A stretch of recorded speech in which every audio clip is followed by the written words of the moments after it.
Hey there, it's Boots Owen here. This is a bush washing machine, F721QW. Simple entry-level washing machine. I'm going to show you today how to clean the lint filter, which is located down here at the bottom behind this little door. You might want to do that if your machine's, not draining properly or not draining at all. And if it isn't draining at all and it's full of water, well then beware, because all that water is going to come out here now. Let's give it a go. What do I need? I think my finger might open this one. Yep, there we go. It's got this little door in it. If you're doing this indoors, for obvious reasons, you might want to put down some towels.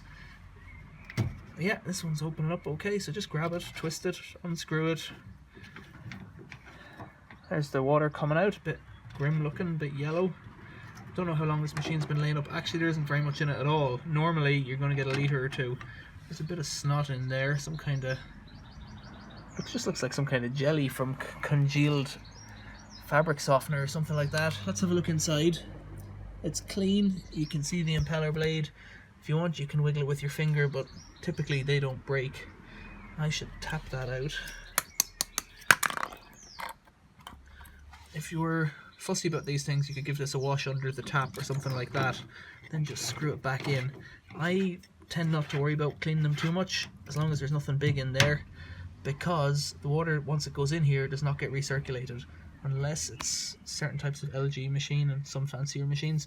But typically with entry-level washing machine, hot points, anything like that, once the water is out into the pump, it only gets drained out of the machine. So, snap it shut, you're all done. Any questions, leave them below. Otherwise, thanks for watching. See you later.